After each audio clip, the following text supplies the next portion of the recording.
mentioned, my name is Brendan Moore. I am a senior project manager at Yarra Valley Water. That's my day job. My gay job, as we like to say, is one of the co-founders of Pride and Water, which is a LGBTIQ plus network organisational group that was founded at Yarra Valley Water and is working across the Australian water industry to build LGBTIQ plus inclusion.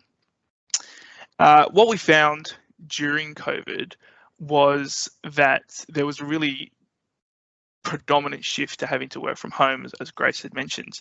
And what we saw more broadly was that D&I programs and efforts in the broader water industry had temporarily kind of been put on hold because people's view was that we weren't in the office and so it didn't need to be a priority. However, for us at Pride and Water and more broadly at Yarra Valley Water, we saw that there really was an increased need, and for us at Pride and Water, especially in that visibility around LGBTIQ plus inclusion. So working from home, as Grace mentioned, really kind of forced us all to offer a window into our private lives for our colleagues at work and those in the broader industry as well. And while for some that might not have been a problem, we found that for many in the LGBTIQ plus community, this meant potentially having to expose parts of our lives to our colleagues or run the risk of outing yourself if your partner walked past or if there was queer content visible behind you. And so for this point, I have made the conscious decision from when I'm working from home that I actually have a rainbow flag behind me and a picture of my partner in a rainbow frame, so that I'm really reclaiming this as my personal space for when I do invite people in for a Zoom call or meetings. However, it's good to note that not all LGBTIQ plus people are this lucky to be in a position to do this themselves. And unfortunately, for many, there was a need to have to move back to family homes when rents couldn't be paid during the pandemic. And unfortunately, these family homes and situations can sometimes put them back into either dangerous or unsupportive environments. And so for this reason, Pride and Water really focused on the fact that it was important for us to be able to pivot into more of a digital presence and away from what we had planned out to be more of a face-to-face year in 2020, because it enabled us then to still be able to offer that online support, that awareness raising for LGBTIQ plus inclusion.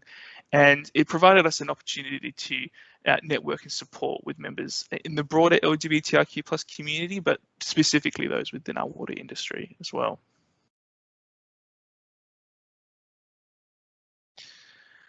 We are really proud to say that that digital pivot did work out quite well for us. During the 2020 period alone, we were really able to up our digital presence, and it enabled us to keep working pretty effectively as well on two core aspects of what we're trying to do and develop with the initiative, which is really trying to build the awareness outside of Pride and Water and then building the structure of how the organisation will work as well. So during 2020, with our pivot to a digital approach, we were able to still hold 7 major virtual events and incorporate people from all across Australia and international presence as well. And on the slide there, you can see that we've got some screenshots of some of our successful events. So the top left-hand corner is our Ida Hobbit events. So Ida Hobbit is the International Day Against Homophobia, Biphobia and Transphobia. It's a really important day of visibility here in Australia and I think internationally as well. The right-hand side is one of our Wear It Purple Day events, which is supporting and celebrating queer youth. We had a coffee roulette session, which is what you can see down in the bottom left-hand corner, which enabled that networking and social aspect for LGBTIQ plus professionals in the water industry.